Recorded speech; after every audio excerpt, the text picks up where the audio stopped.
Doctor अनुज त्रिवेदी जी, श्री हरिवंश महाराज जी, आपके चरणों में कोटि कोटि प्रणाम।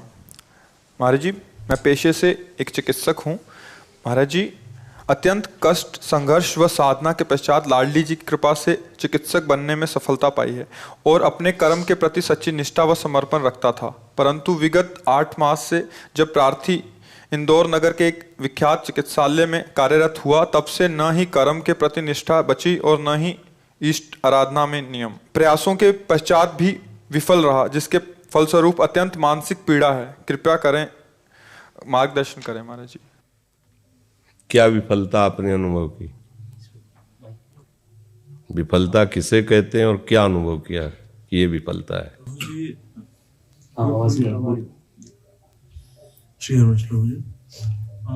अथक प्रयास किए खुद को पहले की तरह ऊर्जा से भरने का। और पहली बात, परिवर्तनशील है शरीर और तुम्हारा अंतःकरण भी। एक स्थिति में सिद्ध पुरुष रहते हैं जो शरीर और अंतःकरण पर विजय प्राप्त करके स्वरूप में स्थित हो गए। तुम सिद्ध तो हो नहीं, तो परिवर्तनशील संसार और परिवर्तनशील शरीर को एक स्थिति में रखना चाहते हो, कदापि नहीं रह सकती। चाहे खोपड़ी के बल खड़े हो जाओ, ये हर समय पतन की ओर ही जा रहा है, नष्ट हो रहा है, परिवर्तनशील है। एक स्थिति तो भगवान में होती, संसार में कहीं एक स्थिति होती है क्या? दूसरी बात, सफलता किसे समझते हो? अर्थ प्राप्ति, पद प्रतिष्ठा? नहीं, हम राधा बोल रहे हैं, यही सेकंड हमारा सफल है। राधा राधा राधा प्रारब्ध के अधीन है संपत्ति और विपत्ति, लेकिन भगवत प्राप्ति प्रारब्ध के अधीन नहीं है।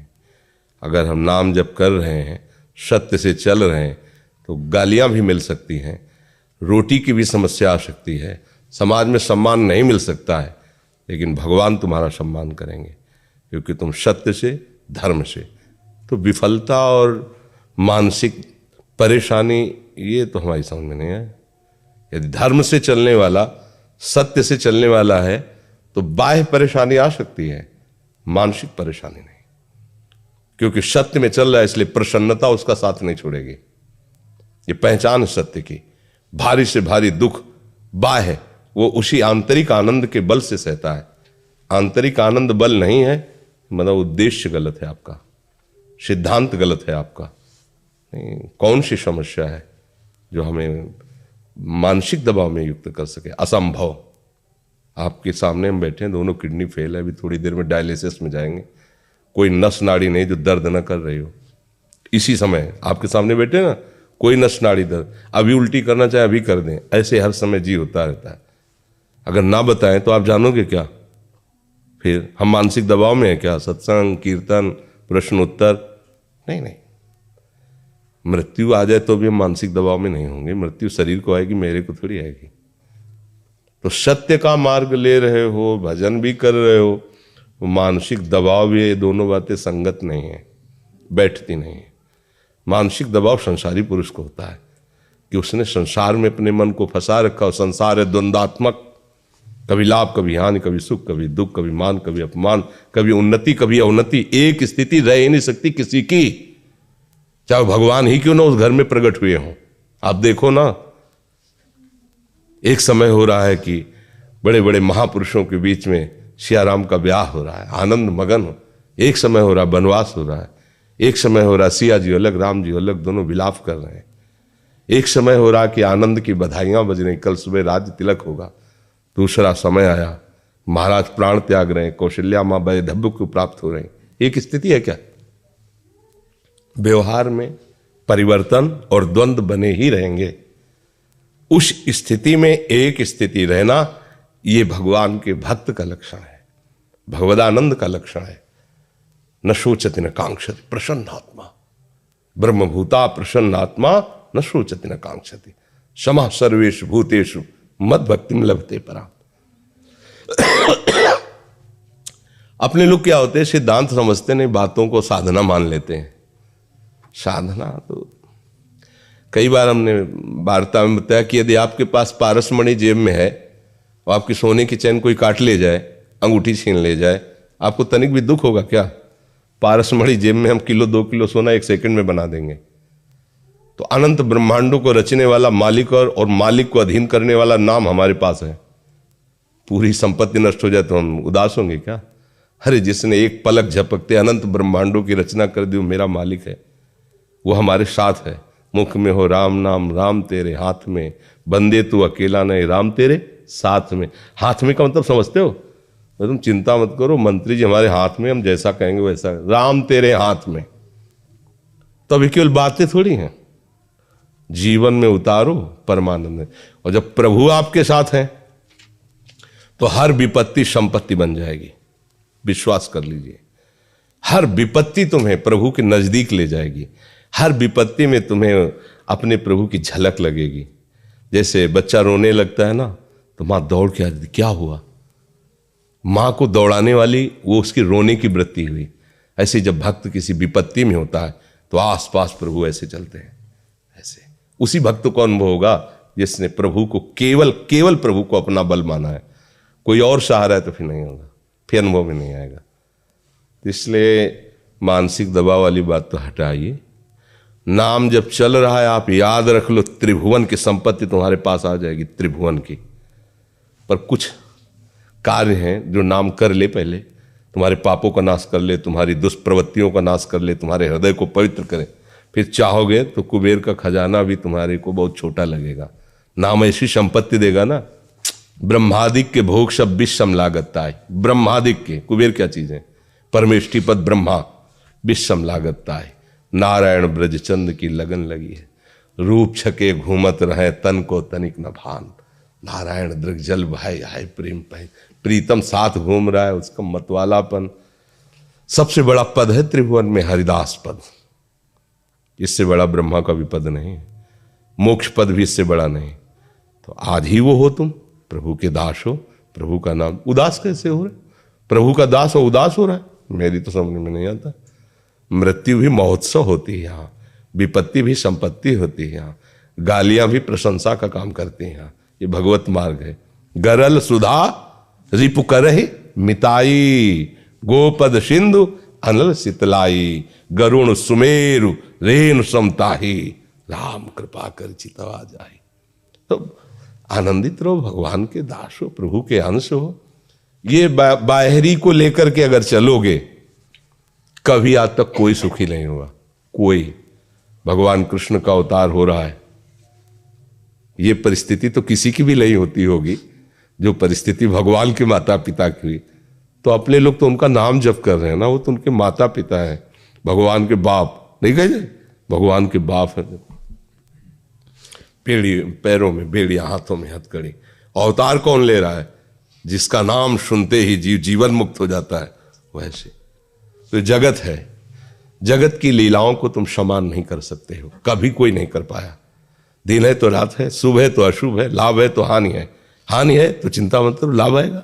एक क्रम चल रहा है, इसके लिए तो थोड़ा तैयार रहना पड़ेगा। अब ये सोचे कि सदा सुख ही सुख रहे, तो यहाँ भगवान ने अवतार लिया, वहाँ सुख नहीं रहा, फिर तुम्हारी क्या बात है? ये इसका नाम दुखालय है। जैसे आप ग्रंथालय में जाओ कि 100 ग्राम बर्फी देना, तो आपको लोग क्या कहेंगे? पागल है? नहीं कहेंगे, ये तो पागल आदमी है, ग्रंथालय में खड़ा होकर बर्फी मांग रहा है। तो भगवान ने बोर्ड क्या लगाया पूरे संसार में जानते हो? दुखालयम अशाश्वतम, यहाँ हर चीज नाशवान है और दुख यो नया, जो भोगोगे वो तुम्हें दुख पैदा करेगी। पर हम लोग ऐसे ही मूड हैं कि भगवान की बात की अवहेलना करके हमारा मन हमको सिखाता है यहाँ सुख है, इसे भोगो सुख है, ये मिल जाए तो सुख है, बस कहीं सुख नहीं। पूरे सृष्टि में भ्रमण कर चुके हो तुम, कोई आज थोड़ी पैदा हुए हो, बहुत बार पैदा हुए, न जाने कहाँ कहाँ पैदा हुए, न जाने क्या क्या भोगा, न जाने क्या क्या बने, पर आज तक विश्राम नहीं मिला है क्योंकि प्रभु नहीं मिले। तो अब ये जन्म तो विश्राम की तरफ ले चलो ना, प्रभु की तरफ ले चलो। जब प्रभु मिल गए तो बकाया क्या रह जाएगा? बात ये समझनी है, वहां तक पहुंचने की समस्या है। पहुंच गए, वो सीमा पार कर गए तो इसकी याद भी नहीं आएगी। जैसे आपको स्वप्न का सुख दुख तब तक भोगना पड़ेगा जब तक आप जगोगे नहीं, समझना। बिल्कुल झूठा है, लेकिन आप बोलो स्वप्न में क्या झूठा लगता है क्या? अगर चाकू लिए डरा रहा तो प्राण ही व्याकुल हो रहे कि अब घोपा ही न दे ये हमें, है कुछ नहीं, न चाकू वाला है, न चाकू है, ना वो घोप सकता है ना आपको कष्ट हो सकता है। लेकिन उस समय, अच्छा, सपने में देखा कि हम नदी में डूबते चले जा रहे हैं। अब बाहर से कोई नाव ला के 1000-2000 रख दे तो क्या हम बचेंगे क्या? अगर स्वप्न में देख रहे हैं डूब रहे हैं तो बस एक ही उपाय केवल है उसका डूबने से बचाने के लिए, जगा दो उसको। ना बूंद भर पानी है और ना कहीं कुछ है, वो केवल डूब रहा है। बिल्कुल ठीक ऐसे जागृत है। भगवान शिव कह रहे हैं, उमा कहो मैं अनुभव अपना, सत हरि भजन जगत सब सपना। जो सपने सिर काटे कोई, बिन जागे दुख दूर ना हो। जगो, ये मोह निद्रा है। कितना भी कमा लो, मरोगे चवन्नी नहीं जाएगी पास, 1 रुपया साथ नहीं जाएगा। कितने भी यार मित्र मान लो, जब दुनिया में लाखों का मेला जुड़ा, हंसा जब जब उड़ा तो अकेला उड़ा, कोई साथी नहीं होगा। सिकंदर बहुत पराक्रमी और योद्धा और यशस्वी और विजयश्री को प्राप्त था। जिधर से निकल जाता वो विजयश्री उसके चरण चूमती थी। मतवाला होकर के जा रहा था, कुछ संतों ने देखा तो संत जो है वो नाचने लगे, वाह सिकंदर आया, बहुत बलवान हो तुम, वीर हो, योद्धा हो। तो रुका प्रशंसा सुन के। तो उनका हम लोग गरीब हैं, कभी कभी कपड़ा फट जाता है तो सुई हमारे सीने के काम में आती है। तो हम तो मरेंगे तो कुछ ले नहीं जाएंगे, लेकिन आप वीर हो, योद्धा हो, ये सुई ले जाना, हमें परलोक में दे देना, आप इतना काम करना। तो उसने कहा कैसी बात करते हो, मरने के बाद तो कुछ नहीं जाएगा। तो बोले बस तेरे को यही समझना है, ये जो हजारों की खोपड़ियां काट रहा है, अपने बल के अहंकार में चूर घूम रहा है, सुई भी नहीं ले जाने की ताकत है तेरे में। एक सुई भी यहां से नहीं ले जाएगा, किसके लिए कर रहा है?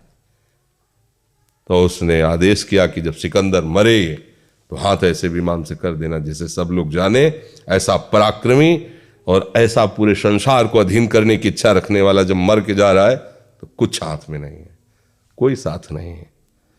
ये बातें केवल शास्त्रों में नहीं, लेकिन इनको विचार करो तो आप बलवान बन जाओगे। क्या डरना है? रात्रि से क्या डरना? चुप रहो, बिल्कुल सवेरा होने वाला है। समस्या से क्या डरना है? अच्छा, जो लोग ये सोचते हैं कि बेईमानी करके, गंदे आचरण करके हम पैसा कमा लेते हैं, हमारी समस्याएं दूर हो जाएंगी, उसने समस्याओं का बीज बो लिया।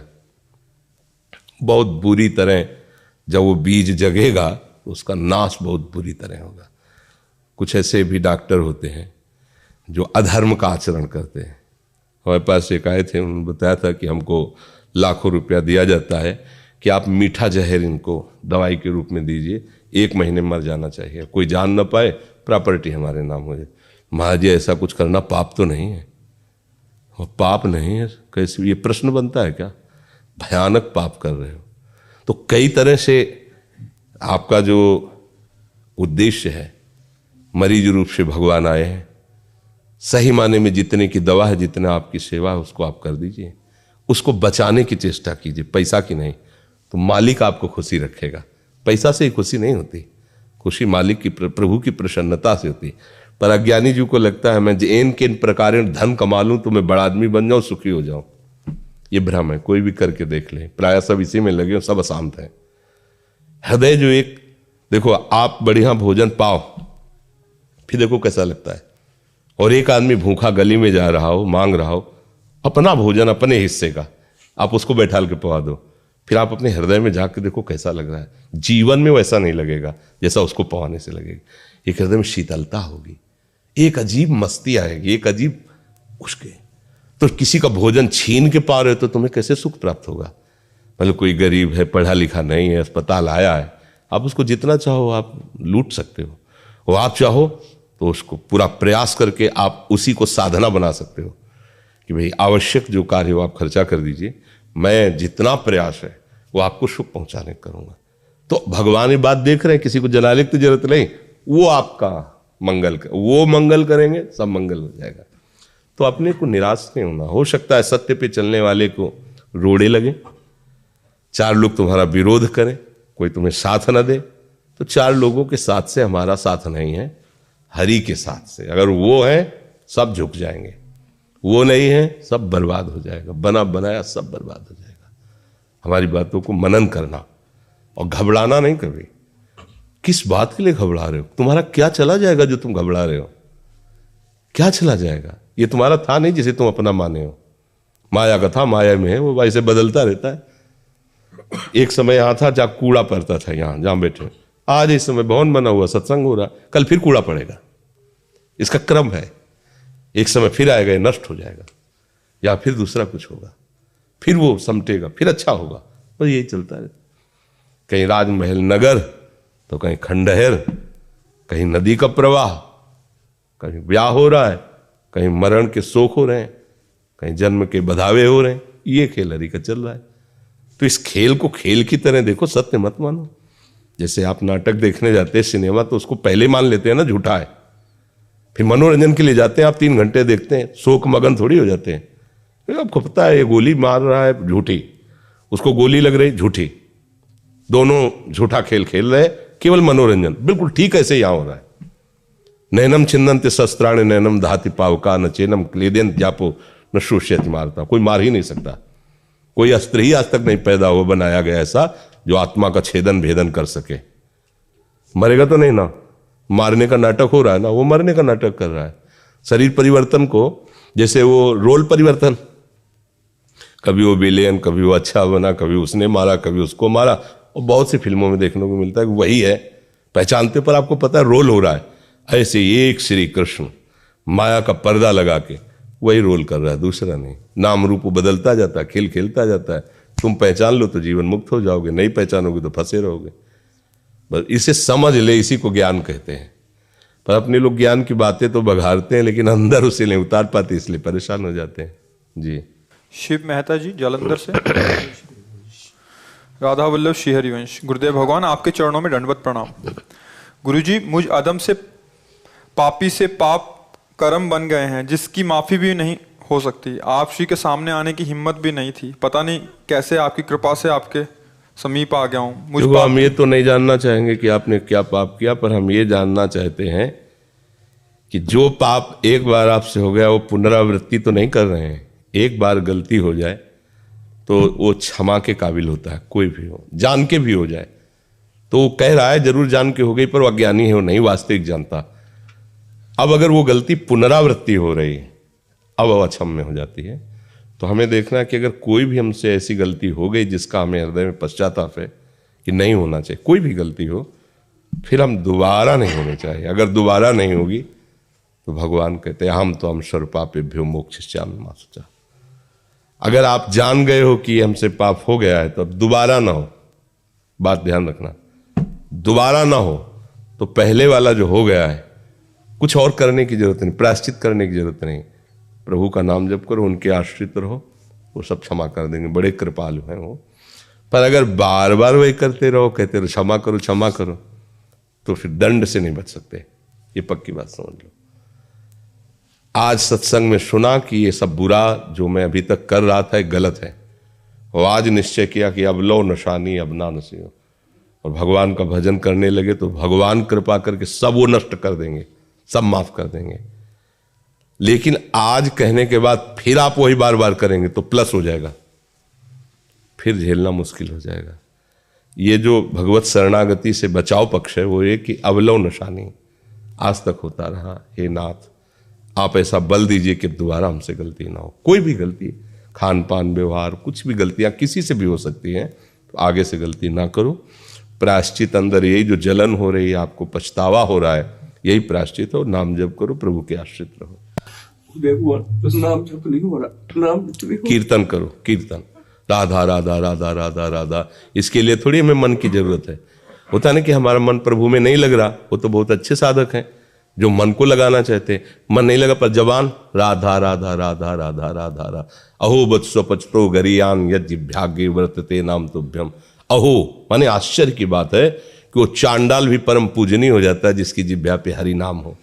तो आपको तो राधा नाम मिला जो स्वयं हरि जपते हैं, तो राधा राधा जबान से बोलो। हमारा भजन नहीं होता, वो सिद्धों का भजन होता है।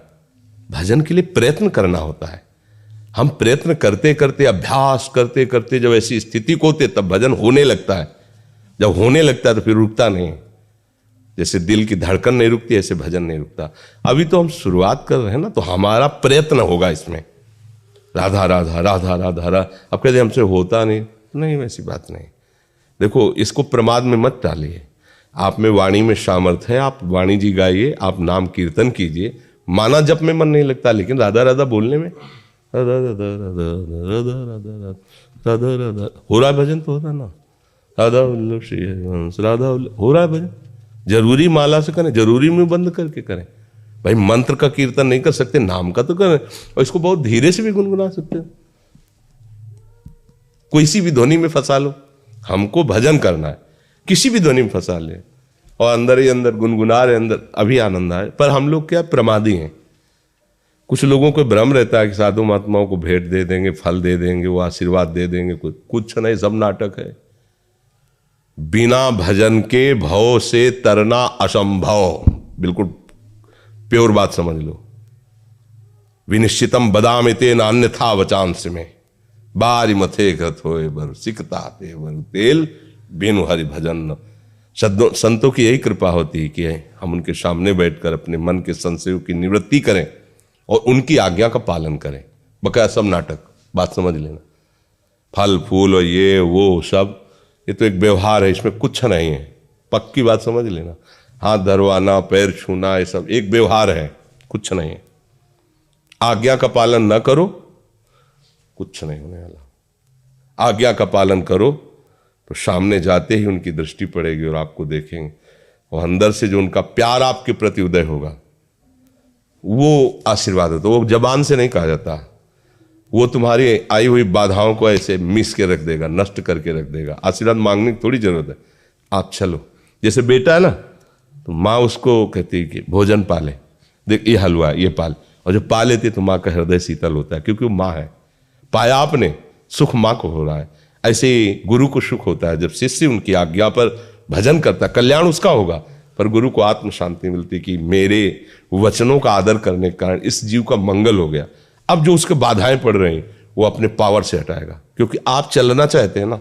आप चलने के, जब आप चल ही नहीं रहे, आप विपरीत दिशा गुजारे, तो उनको चिढ़ लगेगी कि हम लाख बार समझाए, आप ऐसा ना करो, कर जाओ, सब भोगो, जाके फिर भोगो। ऐसा माया फंसा देगी कि सामने नहीं आ पाओगे, ऐसा फंसा दे कि एक बार राधा नहीं बोल पाओगे। माया का प्रचंड रूप है, एक बार रामकृष्ण हरि नहीं बोल सकते। वो अपने पे आ जाए तो एक बार भगवान का चिंतन नहीं करने देगी। वो गुरु कृपा हो जाए तो भगवान का चिंतन क्या, भगवान स्वरूप हो जाओ, भगवान मय हो जाओ। तो कृपा का मतलब जैसे लोगों का कहना होता है ना, जैसे ये सब नौटंकी नाटक है, इसमें कुछ नहीं है। अगर इससे हो तो लाइन से लगकर के सब हाथ रखवा लो, परम पद में चले जाओ, तो अभी हम बिल्कुल तैयार हैं। जब हम घंटों बैठ करके रोगी शरीर कष्ट सहते हुए आपको उपदेश दे सकते हैं, तो 1 मिनट में यदि कल्याण हो तो हाथ रखने में क्या जाता है भैया। हम तो तैयार ही हैं, आपके जीवन के लिए तैयार है। अब हमारा जीवन आपके लिए ही तो है। जो शास्त्रों का स्वाध्याय, जो संत गुरुजनों से सुना, उस बात को शोध के अनुभव करके वो आपको बताए, तो हम बताएं कि भैया ऐसे सीधे रख दें। जब आपका मंगल ही करना है तो हम आपको क्यों कहे दौड़ भाग करो, ऐसे मंगल होता है, ऐसे कुछ नहीं होता। ऐसे आज तक ये सब वो जो है वो अलग बात है व्यवहार की। आज्ञा पालन करो, अभी इसी क्षण से आपका मंगल प्रारंभ हो गया। आज्ञा पालन न करो तो सब इसे नाटक कहते हैं, माया का, कुछ नहीं होता। एक बार संत कॉलोनी में थे, तो एक हमारा नियम था, हमारे पैर नहीं, मतलब गुरुजनों के कुछ आदेश होते हैं जिनमें क्यों में नहीं किया है तब माना जाता है। तो गुरुजनों ने कहा कभी पैर मत छुआना, ये सब, कभी पंगत में बैठ के भोजन मत कर, कुछ ऐसे नियम दिए थे। तो आके एकदम पैर में लिपट गए। कहा भाई हमारी ऐसी नियमावली आपने क्यों तोड़ा? तो जानते थे वो ऐसा। अरे बोले फिर हम गृहस्थों कल्याण कैसे होगा? कहा ठीक बात है, अगर हमारे पैर पड़ने से तुम्हारा कल्याण हो जाता है तो हम आराम से खड़े हैं, आप जैसे चाहो पढ़ लो, लेकिन आज के बाद आपका नाम नहीं रुकना चाहिए, प्रभु का भजन नहीं छूटना चाहिए।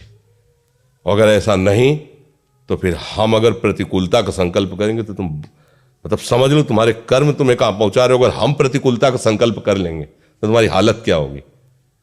अगर तुम्हारा कल्याण इससे होता है तो चरणामृत ले लो, चलो पियो, तुम परम पद में जाओ, हमें कोई परवाह नहीं। लेकिन इससे नहीं होता, नाम जब से होता। संतों ने कहा राम बोलो, हरि बोलो, कृष्ण। अब तुम्हें कुछ किसी के आशीर्वाद की जरूरत नहीं, बस उसमें लग जाओ। जो कुछ चाहिए अपने आप सब विधान कर देंगे भगवान, आप केवल लग जाओ। अब लगो ना तो ये सब नाटकबाजी, इससे इस पर हमें विश्वास नहीं। बचपन से हम इस पर चलना आपको पड़ेगा, बड़े बड़े सिद्धों के पास दर्शन किए, बातचीत हुई। चलना आपको पड़ेगा। हमें उनसे क्या लाभ मिला? जो हम 10वें वर्ष नहीं समझ सकते थे वो 1 सेकंड में समझा दिया।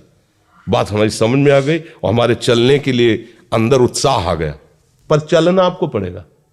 आप ना चलें तो कोई ऐसे नहीं पहुंचा पाएगा, पक्की बात है। नहीं तो भगवान सामने खड़े और अर्जुन को उपदेश कर रहे हैं अपनी प्राप्ति का। सामने खड़े कह रहे हैं कि अनन्य चेता सततम यो माम स्मृति नित्यशा तस्याम सुलभा पार्थ। सामने खड़े हैं, ये नहीं कह रहे मेरा दर्शन कर लो सुलभ हो गया दर, मुझे तुम देखते हुए भी नहीं देख पाओगे, मेरा अनन्य चिंतन करो उसके लिए मैं सुलभ हो जाता हूं। सामने खड़े बातचीत कर रहे हैं। आए हुए विकारों को सहो, मात्रा स्पर्श सास्तु कौंते शीतोष्ण सुख दुखदा, इनको सहो, ये नाशवान है, तुम मेरा साक्षात्कार कर लोगे।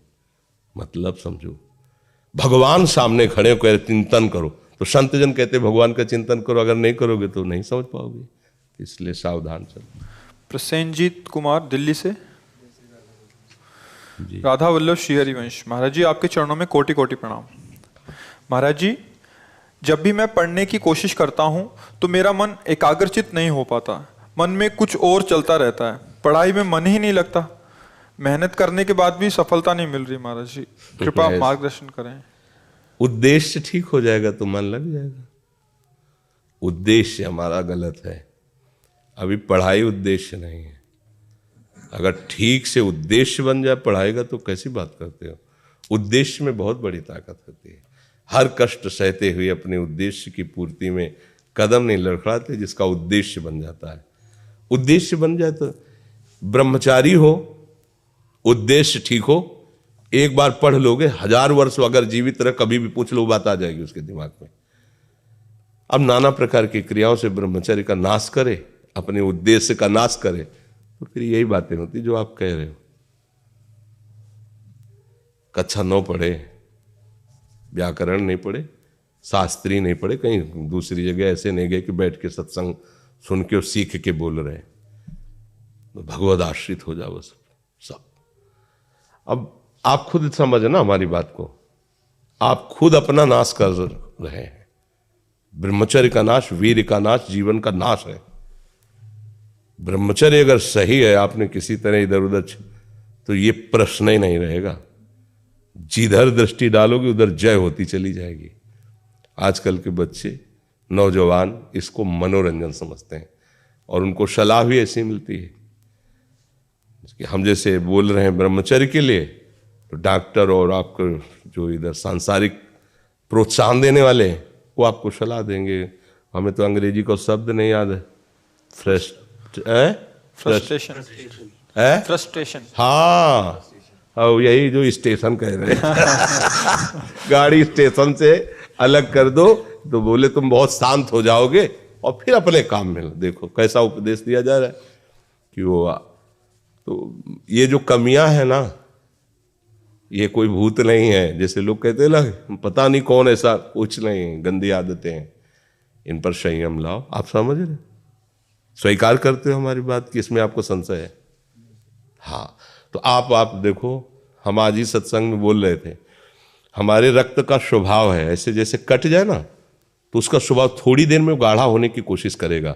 यदि कहीं फ्लो वाली नस कट गई तब तो आपको वहाँ डॉक्टरी की जरूरत है। अगर ऐसे कहीं त्वचा में ऐसे, तो उसका स्वभाव गाढ़ा हो जाना, वो थोड़ी ही देर में वो अपने आप को बांध लेगा, क्योंकि रक्त का एक स्वभाव होता है।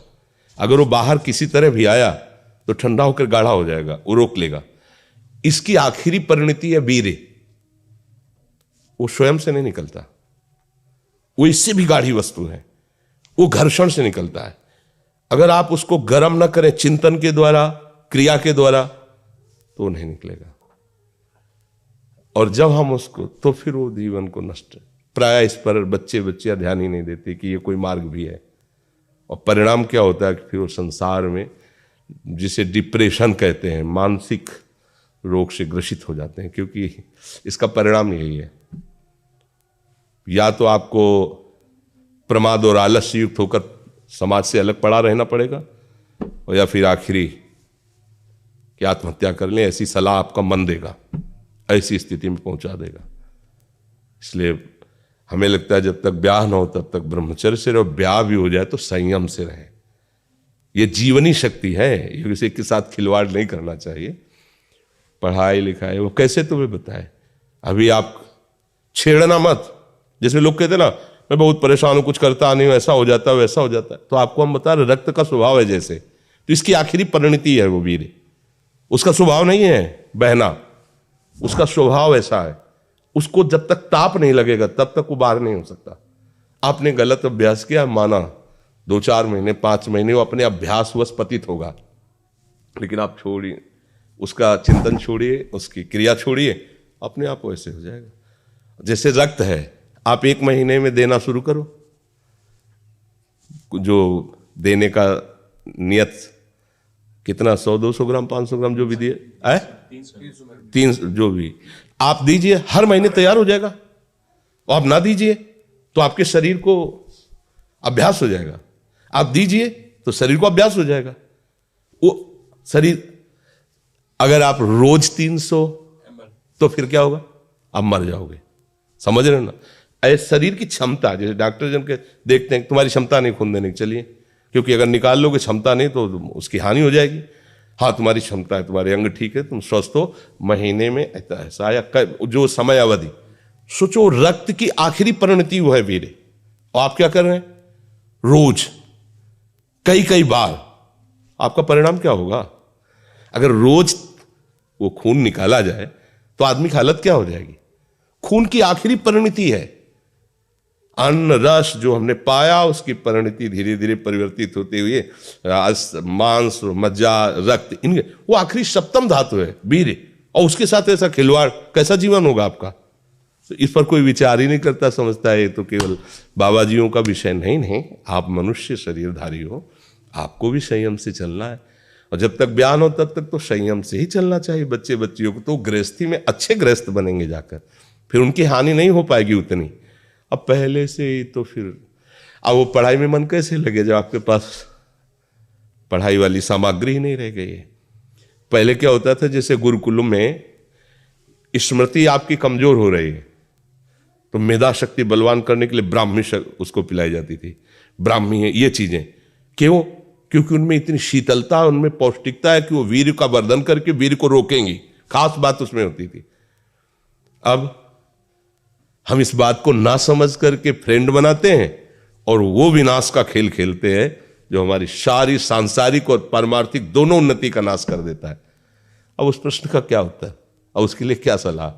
आप सही ढंग से रहो, अच्छा खाओ पियो, थोड़ा व्यायाम करो, सबके प्रति पवित्र भाव, अभी आप आनंद में आने लगोगे। और जैसी आदतें आजकल हो रही है, आनंद वाली तो है नहीं, ये तो पतन वाली ही है। 4 दोस्त मिलते हैं, मदिरा पान करते हैं, गांजा और तो और क्या ड्रग्स। आप बताओ क्या होगा? आप इतना विष डाल रहे हो अपने अंदर, इसलिए विषैली चीजें डाल रहे हो, ऐसी गंदी आदतें डाल, आपका जीवन क्या होगा? कैसा खिलवाड़ किया जा रहा है मनुष्य शरीर से, जबकि ये देव दुर्लभ देही है भगवत प्राप्ति, इसके साथ कैसा? तो बच्चों को ना तो सत्संग मिल रहा है, ना शास्त्र स्वाध्याय मिल रहा है, ऐसा ही संग मिल रहा है जो पतन का कारण क्या हो रहा है। अच्छा, बहुत पढ़े लिखे हो और शराब पी के नाली के कीड़े की तरह पड़े हो, माता पिता का अपमान कर रहे हो, मनमानी बेविचार कर रहे हो, पढ़ाई लिखाई क्या हुआ? पढ़ा लिखा से भाई विद्या तो वही जो विनय, पवित्रता, शालीनता, सभ्यता, नम्रता, ये तो सद्गुण विद्या में आज की रह नहीं रहे। पढ़े लिखे माता पिता को ऐसे डांट देते जैसे कोई नौकर से बात करता है, हम स्वतंत्र हैं। अरे विषयों के गुलाम तू कब स्वतंत्र हो गया? स्वतंत्र तो परमहंस जन होते हैं जिन्होंने इंद्रियों को अब जीत लिया और भगवद आनंद में मस्त हो, वो स्वतंत्र हैं। इंद्रियों के गुलाम तुम स्वतंत्र हो? जो विषय जब चाहता है तुम्हें गिरा, तुम स्वतंत्र हो? माता पिता गुरु शास्त्र इनकी परतंत्रता स्वीकार करने वाला ही स्वतंत्र होता है। ये मनमानी आचरण जो आजकल समाज में विस्तृत हो रहे हैं ना, ये पतन, अशांति और पाप का कारण बनते हैं, जो बहुत हानिकारक है। तो बच्चा सावधानी से रहो, जो बचा है उसको संभाल लो। जीवन जब से ज्ञान हो जाए तब से अपने को संभाल ले। भाई पूर्व में गलती हो गई, आगे सुधार लेते हैं जी।